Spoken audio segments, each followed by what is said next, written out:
Good morning. My name is Jack Kerfoot, and today is December 24th, 2018. The title of my podcast today is Going Green, What is the Best Path?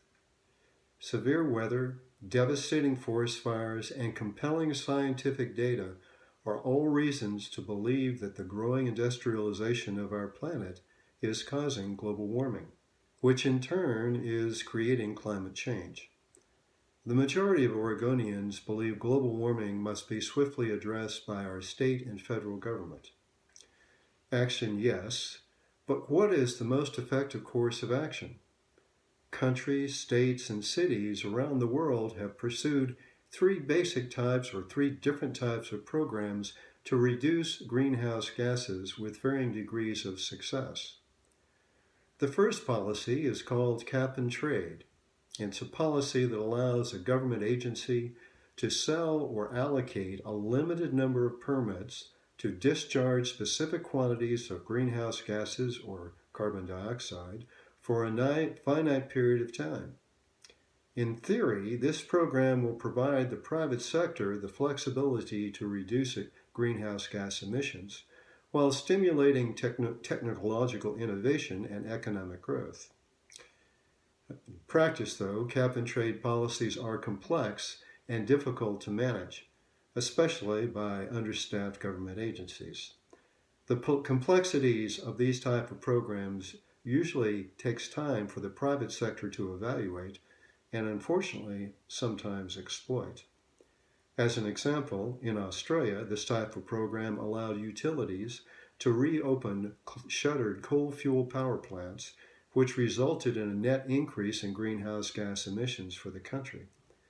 In Oregon, this type of system resulted in fraudulent practices by both the public and private sector. The second policy is the carbon tax. And the carbon tax allows a government agency to levy a tax on carbon content of fuels, such as coal, oil, or natural gas.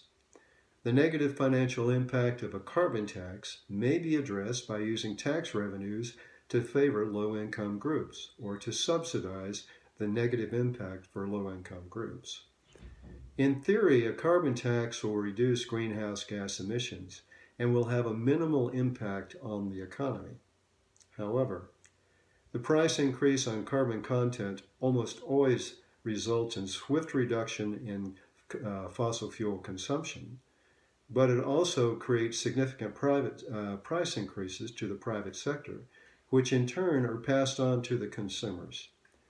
The riots in France that we've seen over the last month are a result of a poorly planned carbon tax, which would create a financial burden on low-income groups. The third approach or program is called renewable energy incentives.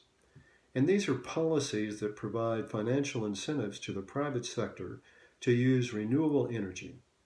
In theory, policies will result in the private sector developing new renewable energy projects, which will replace fossil fuel power plants without any significant increases in the cost of electricity. These types of policies can also be used to encourage consumers to insulate their homes, reduce their energy consumption, and to, for an example, purchase solar panels. In practice, renewable energy incentives have resulted in the development of new renewable energy projects and the closure of fossil fuel power plants across the United States.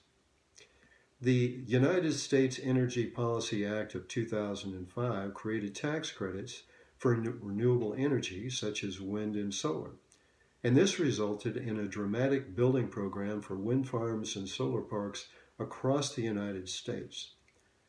In 2005, coal fuel power plants provided over 51% of America's electricity.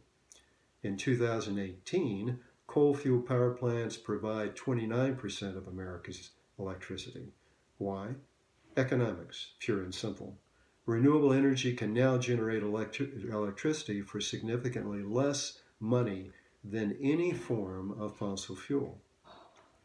In conclusion, I am a proponent for renewable energy tax incentives because these types of programs result in a fast and rapid move from fossil fuels to renewable energy without negatively impacting low-income groups. Renewable energy incentives can also be used to encourage consumers to improve energy efficiency of their homes, which will conserve energy, and also to encourage consumers to move from internal combustion engines to electric vehicles. I hope you all have a Merry Christmas. Good day.